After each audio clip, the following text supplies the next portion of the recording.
Manga Telegramdagi Animeland kanali uchun ovozlashtirildi. Ovoz berdi Asilbek. Maroqli tomosha tilab qolaman. 34-bob boshlandi. 21, 22, 47, 48. U hozircha o'z mahorati bilan zo'rg'a ishlab turibdi.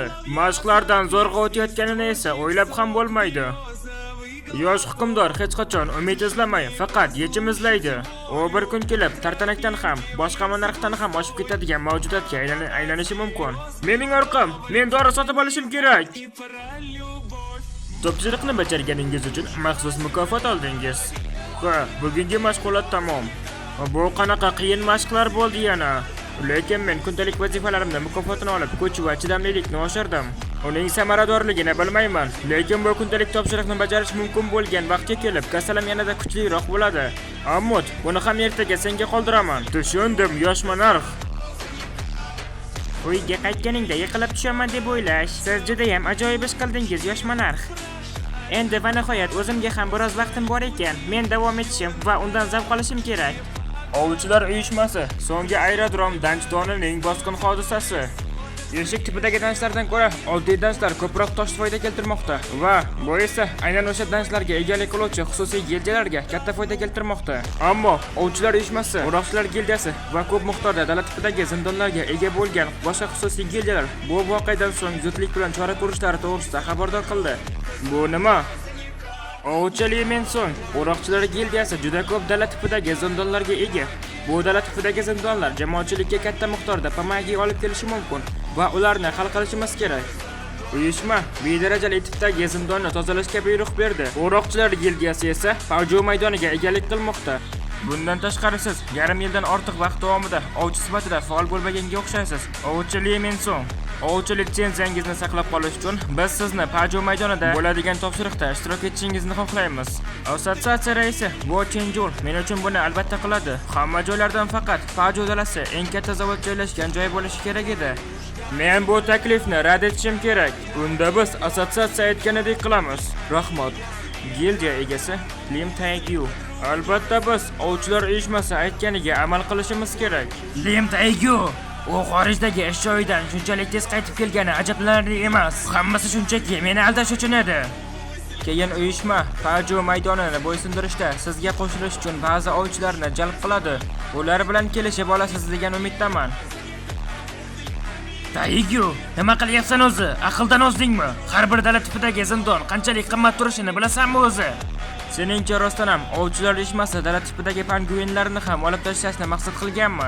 Ular sen yashirincha aytayotgan narsangni tushunib qolgan bo'lsa kerak. Uyushmani kamsitma demaganmidim. Nafaqat mening ogohlantirishimni e'tiborsiz qoldirding va sen men yo'q bo'lganimda gildiya a'zolarimdan xohlaganingcha foydalanmoqchi bo'ldingmi? Qachongacha men seni ortingga tozalaydigan taksichi deb hisoblaysan, Mensong? Bas, skaut bilan bog'landik. Koreyada yangi S darajali ovchi paydo bo'ldi. Uyushmaga sen og'ir bo'lasan. Shuning uchun sen bu orada shartnoma to'lovini tayyorlaysan. Mensong, biz hali ham narsalarni o'zgartirishimiz mumkin. Shuning uchun uni tuzatish uchun qo'limizdan kelgunicha harakat qilaylik. Barcha esnaklar o'zini kuchli deb o'ylashadi, lekin aslida hammasiga omad orqali erishishgan. Qachon bo'lsa ham bu begona bola katta bo'lib yetishadi. Bu parcha qachon kelishi kerak? Shoshil va Lim Taegyuni o'ldir. Uni o'ldirishim kerak. Shundagina men bu la'nati ko'z. Bu qiziq narsaga kim tayyor edi, a? Bu inson Koreyada yangi darajadagi ovchi. Men unga ishonaman. Ovchi Park Tojin, Koreyada yangi S rangli ovchi bo'lganing bilan tabriklayman. Bu ovchilardan ovchi Choi Jong-gin.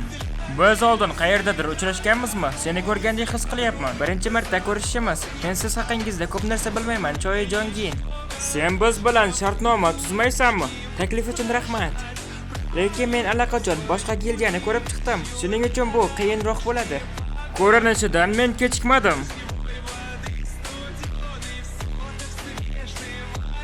Bir hafta o'tib, Paju dalasi Uyushma talab qilgani uchun Pajuni bo'ysundirishda men ham qatnashaman. Sizning xizmatingizda Oq yo'lbarslar gildiyasidan Bek Minho.